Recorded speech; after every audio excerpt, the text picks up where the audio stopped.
حلوين، معك نادية ورجعت لكم اليوم فيديو جديد.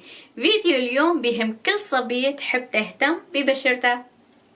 مثل ما عم تشوفوا وصلنا بفصل الشتاء، صاير جفاف لبشرتنا ولازم نهتم ببشرتنا.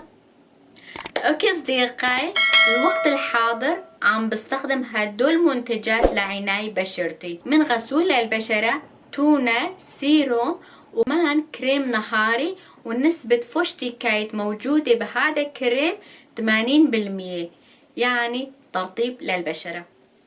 ويلا خلينا نبلش مع بعض بأول خطوة. وهلا رح أغسل وشي بهذا غسول البشرة، مثل ما عم شوفوا مع بعض جواتها مثل مي، بس لما بحطها على ايدي بتصير فورا رغوة.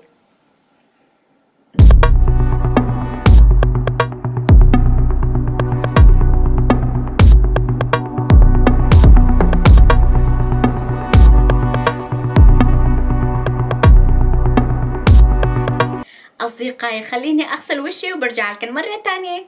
أصدقائي، والخطوة اللي بعدها هلا رح استخدم هاي التونر لبشرتي.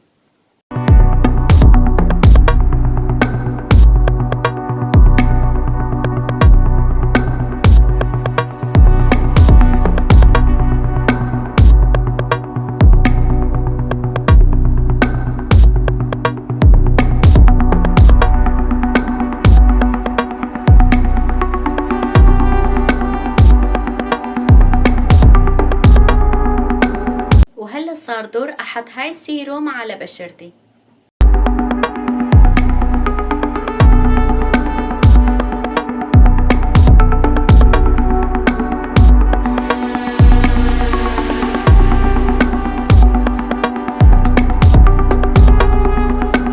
ووصلنا لاخر خطوة. هلا تنحط كريم نهاري، هو كريم ترطيب البشرة، على بشرتي.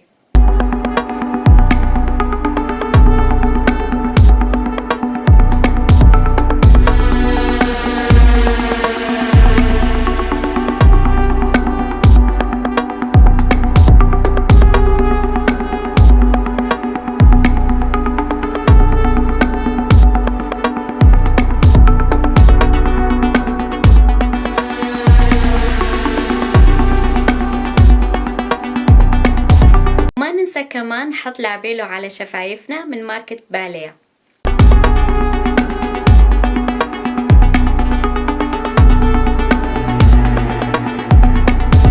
اوكي اصدقائي، وهيك خلصنا من عناية بشرتنا ب5 دقائق، ما بدها وقت ابدا.